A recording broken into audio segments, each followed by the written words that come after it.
আজ শ্রীনগরে আমরা ডক্টর সৌরভ ব্যানার্জির স্মৃতির উদ্দেশ্যে ওর মার লেখা Memorial book of expression open করতে যাচ্ছি। যেহেতু শ্রীনগরে আমাদের ডক্টর সৌরভ ব্যানার্জি আমাদের সবাইকে ঘোরাফেরা খুব ভালো পেত।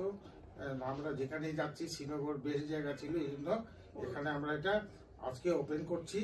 আজকে হলো মার্চ মাসের 12 তারিখ। শ্রীনগরে আছি আমরা। আজকের এখানে ক্লাইমেটিক কন্ডিশন খুব ঠান্ডা, 9 ডিগ্রি সেন্টিগ্রেড চলছে।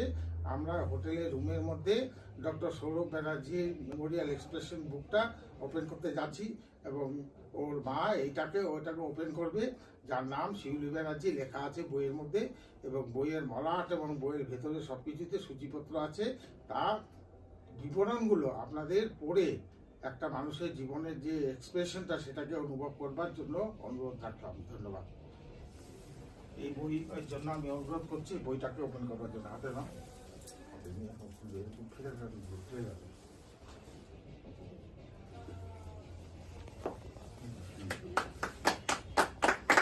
এই বইটা ওপেন হলো।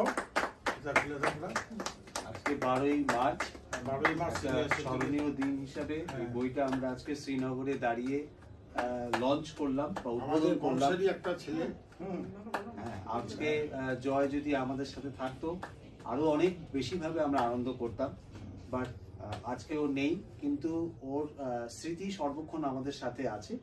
এই স্মৃতিকে অক্ষয় করে রাখার জন্য এই ছোট্ট একটা ঘরোয়া অনুষ্ঠান এবং এই বইটা ওর মার এক্সপ্রেশন রয়েছে। আমি সবাইকে অনুরোধ করব এই বইটা পড়ে দেখার জন্য। ধন্যবাদ।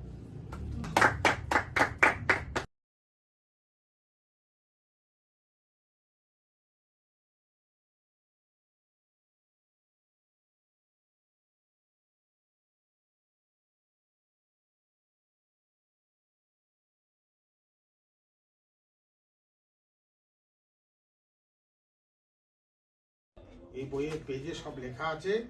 আপনাদের অনুরোধ করব এই বইকে অনুধাবন করবার জন্য, এবং ওর জীবনের সব ফটো আছে এর ভেতরে।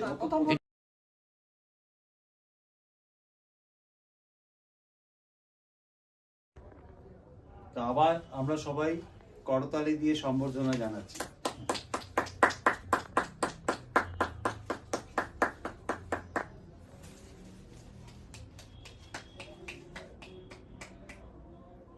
এবার এই বইয়ের একটা কপি আমাদেরকে গিফট হিসেবে আমরা গিফট না, এটা আমাদের একটা স্মৃতি সম্পদ হিসাবে রাখার জন্য অনুরোধ করে ওনার হাতে অর্পণ করলাম।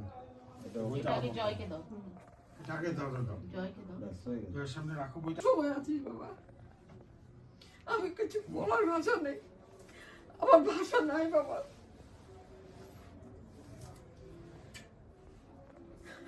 এখানে হয়তো জায়গা হবে না, তুমি নিচে রাখো, এখানটা পাশে একটু রাখো, পাশে একটু রাখো। এইটা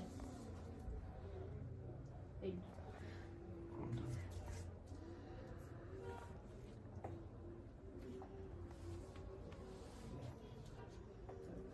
এখন এই বইটা একটা খুলে আমাদের খুবই প্রিয় এবং সম্মানীয় আমার শালিকা, আমার কন্যার মতো, এবং কন্যা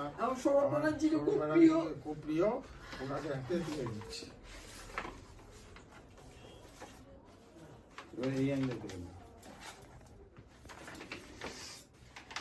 তুমি ওকে ধরো, এদিকে চলে আসো। দেখি সব ও দুজনে হাত পা